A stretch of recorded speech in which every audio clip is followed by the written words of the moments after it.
Vas-y Mathieu, insère-toi. Donc oui, je te disais par rapport à la rue. Mathieu, ça va?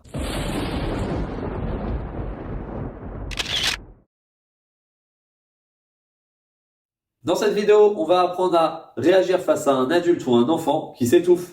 C'est parti, jingle.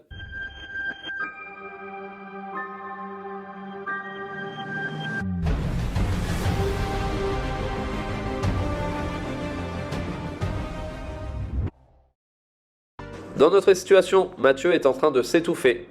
Nous le voyons au positionnement des mains, au niveau de la gorge, à la bouche ouverte, au fait qu'aucun son sort de sa bouche, et au changement de coloration. En effet, la victime peut devenir bleu, violet, ce que nous appelons cyanosé.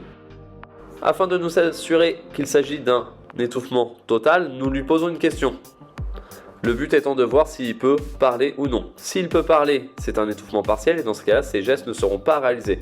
Dans le cas où il ne peut pas parler, sa vie est en danger. Il faut donc réaliser les gestes de désobstruction.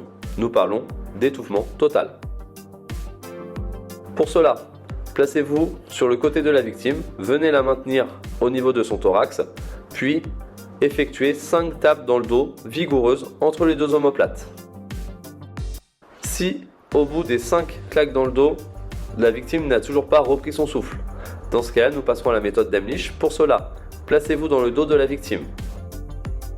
Placez ensuite votre poing au niveau du creux de l'estomac. Placez votre autre main par-dessus. Puis venez faire une poussée vive et en diagonale au niveau du sternum. Réalisez cette manœuvre 5 fois. Si le corps étranger ressort avant les 5 fois, bien sûr nous nous arrêtons. Si cela n'a pas fonctionné, nous reprendrons l'étape dans le dos. Lorsque la victime tousse, reprend son souffle ou expulse l'objet, il faut l'installer en position assise puisque c'est la position qui va faciliter la ventilation. N'hésitez pas à ouvrir tout ce qui pourrait gêner la respiration, col, cravate, ceinture. Nous appelons ensuite le 15 afin de prendre l'avis d'un médecin. Le 15 nous donnera la suite de la conduite à tenir.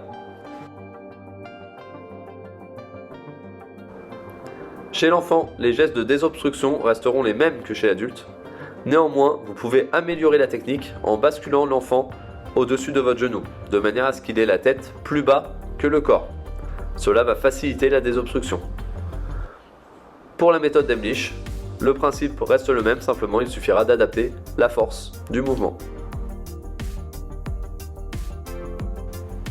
La technique chez le nourrisson est complètement différente, c'est pour ça qu'elle sera vue dans la vidéo suivante.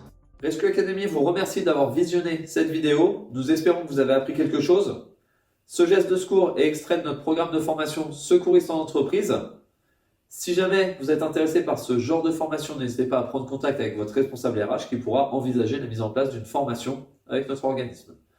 Pour rappel, Rescue Academy intervient sur toute la France avec la particularité d'avoir des formateurs sapeurs-pompiers sur ce genre de thématique.